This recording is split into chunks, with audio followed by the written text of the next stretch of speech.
bien, recevez l'intelligence. Recevez de ma présence jusqu'à ce que je revienne. Parce que quand le Seigneur il les a envoyés, il fallait aussi qu'ils soient équipés. Voyez-vous? Et la parole de Dieu nous dit que dans la parole de Dieu nous dit que dans Jean 20, 22, le Seigneur souffla sur ses disciples et leur dit « Recevez le Saint-Esprit ». Le Seigneur souffla sur ses disciples et leur dit « Recevez le Saint-Esprit ». Et quand on regarde dans la parole de Dieu, dans Job 32, verset 8, la parole de Dieu nous dit « C'est l'Esprit de Dieu qui donne l'intelligence. C'est le souffle de Dieu qui donne l'intelligence. » Donc le Seigneur avait soufflé sur ses disciples pour qu'ils reçoivent l'intelligence. Il leur avait ouvert le cœur et leur avait donné de son intelligence, de son esprit, jusqu'à ce qu'ils reviennent. Donc on pouvait dire que leur lampe était aussi allumée et qu'ils devaient attendre le Maître. Alléluia. Ils devaient attendre le Maître. Alléluia. Il ne fallait pas que l'esprit soit éteint. Gardez vos lampes allumées. Ne manquez pas d'huile. Luc 11, verset 33. Luc 8, 16. Alléluia. Matthieu 12, verset 20.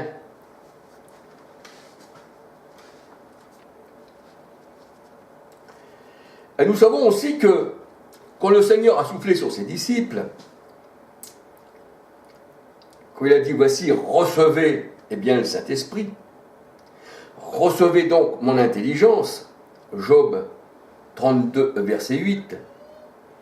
Et la parole de Dieu nous dit que la parole du Seigneur, c'est aussi une lumière, c'est aussi une lampe. Alléluia. Et quand le Seigneur leur a soufflé sur les disciples, eh bien, cela veut dire aussi qu'il les a enseignés de sa parole, de sa lumière, de son esprit, qui est une lampe. Alléluia. Psaume 119, 105. Ta parole est une lampe sur mon sentier. Elle m'enseigne. Alléluia. Ta parole m'enseigne. Elle est une lampe sur mon sentier. Alléluia. Et la parole de Dieu nous dit que l'homme charnel est comparé à une idole. Il a des yeux qui ne voient pas, des oreilles qui n'entendent pas, une bouche qui ne parle pas, et il ne saurait marcher et faire quoi que ce soit. Et le Seigneur, il dit même ceux qui se mettent devant des idoles, qui s'agenouillent devant, ils leur ressemblent. Donc on peut dire qu'une idole, ça ressemble à l'homme. C'est même l'homme, l'idole. Alléluia. Habakkuk 2, verset 19. Et la parole de Dieu nous dit que l'idole n'a aucun souffle en elle et elle n'enseigne pas. Voyez-vous? Donc, il faut un souffle en nous pour que l'on soit enseigné. Ça veut dire que quand le Seigneur il a soufflé sur ses disciples, Jean 20, 28, eh bien, il lui a donné, le Seigneur, il a donné à ses apôtres, à ses enfants, il a donné, eh bien, c'est-à-dire l'instruction. Alléluia.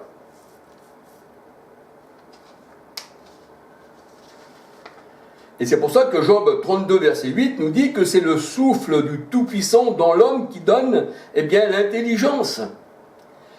Job 35, verset 10, pardon. Et Job 38, verset 36. La parole de Dieu nous dit, de la bouche de l'Éternel sortent la connaissance et la sagesse, pour délivrer de la voie du mal, de l'homme pervers, qui tient de mauvais discours. Proverbe 2, verset 10, 11, 12.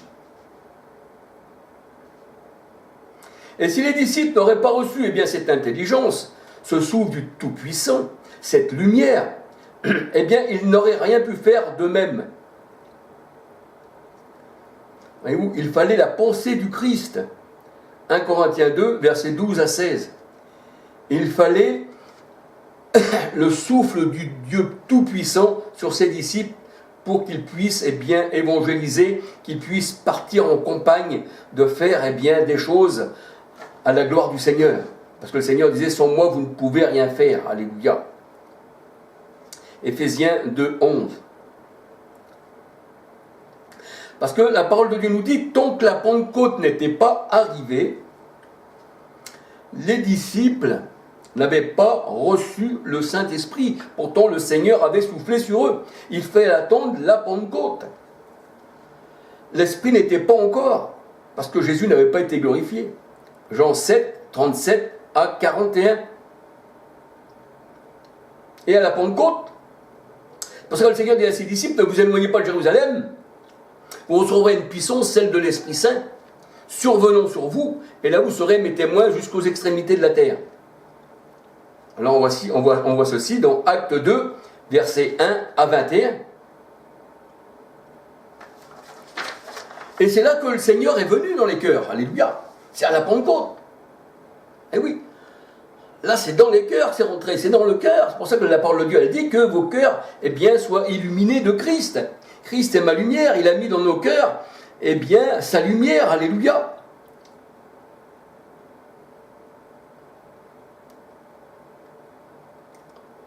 C'est pour ça qu'il est dit dans Jean 14, versets 17 à 26, que le Seigneur Jésus-Christ ne sera plus en chair à côté de ses disciples.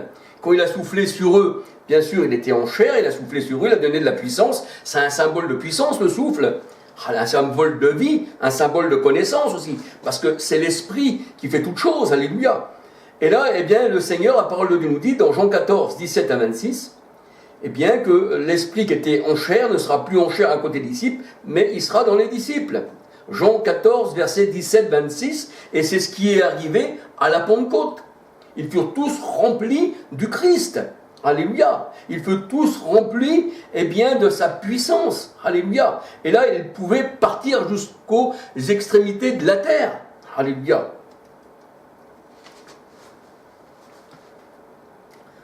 Alors, il est vrai que les gens ils disent, Jésus revient. Mais alors, nous savons qu'il est en nous. Et oui, il est en nous, le Seigneur. Alléluia. Sinon, si le Seigneur se répand en nous, et qu'on l'attend, et que la parole de Dieu, elle dit que nous sommes les membres de son corps, qu'on est l'Église, s'il n'est pas en nous, on est une Église abandonnée. Le Seigneur, l'époux, parce que Christ est notre époux, alléluia. L'Église, elle est comparée à une femme, c'est ce qu'on voit dans Éphésiens 5, Éphésiens 5, 22 à 27, il l'a lavé par l'eau de la parole. Apocalypse 21, 1, 9, 10 nous dit que c'est la nouvelle Jérusalem qui descend du ciel. Alors imaginez que on l'attend, il doit revenir, au son de la trompette, nous aussi comme un voleur, et que le Seigneur ne soit plus dans son Église. Il l'aurait quitté de cela il y a 2000 ans, mais il va revenir.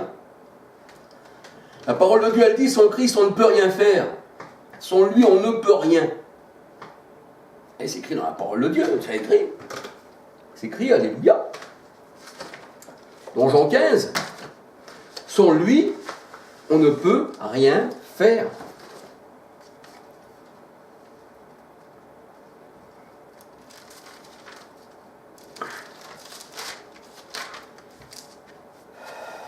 Jean 15, 1, le sceptre et les serments. Moi je suis le vrai sceptre et mon Père est le vigneron. Tout serment qui est en moi, qui ne porte pas de fruit, il le retranche. Mais comment qu'on pourrait porter du fruit si on n'a pas Christ en nous? Et tout serment qui porte du fruit, il l'émonde, afin qu'il porte encore plus de fruits. Déjà, vous êtes purs à cause de la parole que je vous ai annoncée. Et la parole, c'est la lumière. Psaume 105, 19. Et la parole, c'est aussi le Saint-Esprit. Matthieu 12, 28. Jésus chassait les esprits impurs par l'Esprit Saint. Matthieu 8, 16, Jésus chassait les esprits impurs par la parole. Donc, parole, Saint-Esprit, pas deux personnes distinctes, mais un seul. Et là, le Seigneur dit toujours dans Jean 15, verset 4, « Demeurez en moi comme moi en vous. » Là, il ne dit pas « je vais revenir », comme moi en vous. De même que le serment ne peut porter de lui-même du fruit s'il ne demeure sur le sceptre. De même, vous non plus, si vous ne demeurez pas en moi, et moi en vous, comme il dit dans Jean 17, il dit, eh bien, vous ne pouvez rien faire. Moi, je suis le sceptre, et vous les serments. Celui qui demeure en moi, comme moi en lui, porte beaucoup de fruits. Et sans moi, vous ne pouvez rien faire. Et si quelqu'un ne demeure pas en moi, c'est-à-dire si vous n'avez pas Christ en vous, et si quelqu'un ne demeure pas en moi, Jean 15, 6, il est jeté dehors comme le serment et il sèche.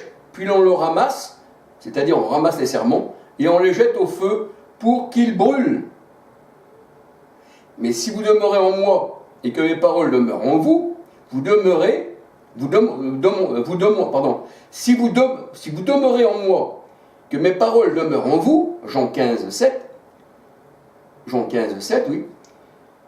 Si vous demeurez en moi et que mes paroles demeurent en vous, demandez tout ce que vous voudrez et cela vous sera accordé.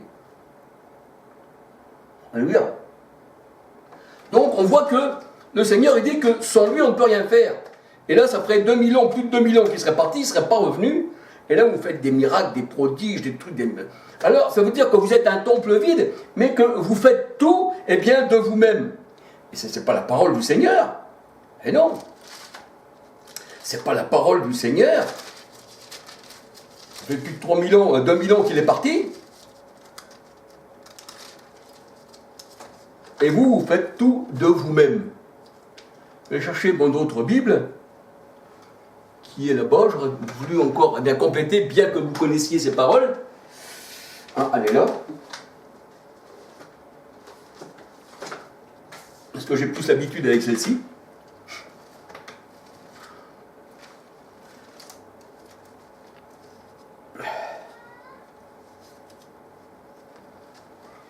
« 2 Corinthiens 13, 3 » c'est ce qu'il a dit le Seigneur, demeurez en moi, moi en vous, sinon vous ne pouvez rien faire. Sinon, vous serez jetés au feu. 2 Corinthiens 13, 3 « Puisque vous cherchez une preuve que Christ parle en moi, lui qui n'est pas faible à votre égard, mais qui est puissant parmi vous, c'est-à-dire en vous, car il a été crucifié à cause de sa faiblesse, c'est-à-dire dans la chair, mais il vit par la puissance de Dieu. Nous aussi, nous sommes faibles en lui, mais nous vivons, par la puissance de Christ. Alors examinez-vous vous-même pour savoir si Christ est en vous. Si Christ n'est pas en vous, vous êtes des réprouvés et vous ne lui appartenez pas. Parce qu'on sait qu'il demeure en nous par l'Esprit Saint. 1 Jean 4, 13. Romains 8, 9. Celui qui n'a pas l'Esprit du Christ ne lui appartient pas. Et Paul disait, ce n'est plus moi qui vis, c'est Christ qui vit en moi. Et le vouloir et le faire, c'est Christ qui fait en nous. Alors, il est vrai que vous l'attendez au son de la trompette, ou comme un voleur dans la nuit. Il n'est pas en vous, puisque vous l'attendez. Ça fait 2000 ans qu'il est parti. Et vous arrivez quand même à faire des miracles et des prodiges. Et la parole de Dieu nous dit, celui qui s'attache au Seigneur est avec lui un seul esprit. Mais pourquoi que le Seigneur dirait, celui qui s'attache à moi est avec moi un seul esprit? 1 Corinthiens 12, 13. 1 Corinthiens 12, 13. Celui en tous baptisés d'un seul esprit. Et 1 Corinthiens 6, 13 à 19. Le corps est pour le Seigneur. 2 Corinthiens 3, 17. Il est pour l'esprit. Alors vous êtes sans esprit. Comment pouvez-vous faire quelque chose sans le Seigneur, sans Christ en vous? Vous êtes donc des réprouvés, comme la parole de Dieu nous dit. Examinez-vous vous-même. Si vous ne l'avez pas, si vous l'attendez, vous êtes donc des réprouvés et vous êtes bons pour être mis sur le bûcher, donc être brûlés. Et oui, Paul ne l'attendait pas. À la Pentecôte, les disciples l'ont reçu, tous. L'Esprit envoyé du ciel, la parole de Dieu nous dit. Ésaïe 32, verset 15. Alléluia. La parole de Dieu nous dit dans Jean 3, 3 à 8, l'esprit qui vivifie. Mais vous l'attendez, donc vous êtes mort. Vous n'êtes pas vivifié. Et oui, vous n'êtes pas vivifié par le Christ. C'est un esprit de vie qui rentre en nous. Et cet esprit de vie qui est en nous, c'est Christ. Je suis le chemin, la vérité et la vie. Vous n'avez donc pas le Christ en vous. Vous n'avez pas de vie en vous-même. Vous attendez Christ qui donnerait la vie, mais vous ne l'avez pas. Et il n'ira jamais en vous, puisque vous êtes dans une secte. Toutes les religions du monde, eh bien, ce sont des sectes de la franc-maçonnerie qui viennent des jésuites. Vous prenez tous ces gens-là, tous ceux qui ont institué, qui ont formé ces fausses églises, eh bien, ce sont tous des assassins. Ce sont tous des criminels. Ce sont tous des gourous. Christ nous a choisis avant que le monde soit. Nous, on ne choisit pas. C'est lui qui nous a choisis avant qu'on soit nés. Et qui nous a établis. Les religions sont venues longtemps après. Et ces religions-là, eh bien, ils combattent le Seigneur. Ce sont les religions d'État, ce sont les religions du monde. C'est la franc-maçonnerie qui tient toutes les ficelles de ces religions. Alors, vous dites que Christ est en vous. Il n'a jamais été en vous. Vous l'attendez. Quelqu'un qui attend quelqu'un, comment pourrait-il dire, eh bien, il est en moi? Je ne l'attends plus. Examinez-vous vous-même. Et comme le Seigneur dit, si vous n'êtes pas, eh bien, rattaché à moi, eh bien, vous ne pourrez porter du fruit. Et c'est pour ça que le Seigneur disait aussi, eh bien, celui qui vous écoute, m'écoute, et celui qui vous rejette, me rejette. Et ce n'est pas vous qui parlerez, mais c'est l'Esprit du Père qui parlera en vous. Et nous savons que Christ aussi, eh bien, vivait par le Père, Jean 6, 57. Parce qu'il n'y a qu'un seul Dieu manifesté en chair, c'était le Père. Jean 6, 57. Je vis par le Père. Et le Seigneur dit, puisque je vis par le Père, celui qui me montre, c'est-à-dire celui qui mange mes paroles, la parole faite chair, eh bien celui-là vivra. C'est pour ça que dans Jean 6, 63, il dit, les paroles que je vous ai dites sont esprit et vie. Parce que la chair ne sert de rien, mais c'est l'esprit qui vivifie. Alléluia. Donc vous attendez le Seigneur au son des trompettes. Vous l'attendez aussi comme un voleur dans la nuit. Alors là, bien sûrement, on voit que le voleur dans la nuit, quand tu es dans la nuit, ça veut dire que tu n'es pas éclairé, tu n'as pas d'huile, tu n'as pas ta lampe allumée. Hein. Là, tu attends pour rien. Là, tu seras surpris, puisque tu n'auras pas tu seras dans la nuit, on va dire, dans les ténèbres. Et comme le Seigneur, on voit que Pierre disait, nous sommes du jour, nous ne sommes pas eh bien, de la nuit pour être surpris. Et que nous veillons, le Seigneur avait prévenu ses disciples de veiller, et ils s'attendaient eh bien, au Maître. Alléluia. Et c'est pour ça qu'ils avaient de l'huile eh bien, dans leur lampe. Alléluia. Et le Seigneur a dit, vous êtes des lampes. Le Seigneur est la lumière véritable aussi, alléluia. Il est aussi une lampe, le Seigneur. La véritable lumière, lui, qui nous allume. Parce que lui, il est la lampe, on va dire, qui nous allume, en vérité. C'est la lumière qui nous donne vie, qui éclaire nos cœurs, alléluia. Alors comment pouvez-vous dire que vous pouvez faire des miracles, des prodiges, des choses comme ça, alors que vous n'êtes rien du tout? Vous n'êtes rien du tout. C'est pour ça que le Seigneur il dit, il y a beaucoup d'appelés, mais peu d'élus, peu. Ah oui. Une petite porte resserrée, que peu de personnes trouvent, un petit troupeau. Eh oui, alléluia. Donc voilà, c'était pour vous dire aussi, pour vous éclairer un peu aussi sur les trompettes qui vont sonner, pour vous bien sûr, paraît-il.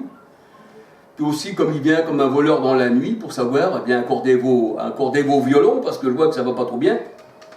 Et examinez-vous vous-même pour savoir si Christ est en vous, sinon vous êtes des rejetés. Et comme le Seigneur il dit, eh bien tout serment qui ne demeure pas en moi, qui ne porte pas de fruits, et il dit je le mets au feu. Simplement. Et l'épouse et l'époux, eh bien, sont ensemble. C'est ce que dit la parole de Dieu. Le marié et la mariée ne font plus qu'un. 1 Corinthiens 6, 13 à 19 sont ensemble. Et celui qui s'attache à la prostituée est avec elle une seule chair. C'est ça le mariage. Le mariage, c'est que nous ne formons plus qu'un avec le Seigneur. C'est pour ça que les disciples s'attendaient. Ils avaient de l'huile. Ils attendaient les noces. Et oui, ils attendaient les noces de l'agneau. Et les autres aussi, avaient voulu rentrer dans la salle de noces, et ils frappèrent à la porte. Mais je ne vous ai jamais connu. Arrière de moi, je ne vous connais pas. On a prophétisé en ton nom. Mais comment? Par qui? Par quel pouvoir? Par quoi? Tu es un temple vide. Tu n'es même pas un temple. Tu es une caverne de voleurs. Comment tu aurais pu faire une chose comme ça pour moi alors que tu m'as rejeté? Tu as choisi une religion. Et où? Alors on dit que le marié, la mariée, Christ et l'époux, l'Église, eh bien, et l'épouse, ben, ils doivent demeurer ensemble. Jamais le Seigneur, il aurait quitté son épouse comme ça. La parole de Dieu, elle dit, celui qui s'attache au Seigneur est avec lui un seul esprit. Alléluia. On ne peut pas discerner même la personne qui appartient au Seigneur avec le Seigneur. Même comme Saul de Tarse, il avait, eh bien, des lettres de la part des scribes et des pharisiens. Il respirait le meurtre encore contre l'Église du Seigneur, contre son épouse. Eh bien, on voit que sur le chemin de Damas, eh bien, le Seigneur le dit. Comme Paul lui dit, qui es-tu, Seigneur? Ben, je suis Jésus que tu persécutes. Ça veut dire que quand tu persécutes l'Église, l'épouse, tu persécutes le Christ. Quand tu touches à un membre du corps du Christ, tu touches le Christ. Maintenant, si Christ n'est pas là, ça fait plus de 2000 ans qu'il a abandonné son Église. Il y a des personnes, des fois, qui sont mariées dans le monde, puis qui disent qu'à mon mari, il a découché pendant 2 jours. C'est un débauché. Il n'est pas revu. Les 3 jours que je ne le vois pas. Il est parti voir encore des femmes, il est débauché. Et c'est ce qu'on appelle de la débauche. Mais le Seigneur, il n'est pas débauché. Le Seigneur, au contraire. La parole de Dieu nous dit, comme Paul disait, ce n'est plus moi qui vis, c'est Christ qui vit en moi. Galates 2:20, il vit en moi. Il me donne le mouvement et l'être.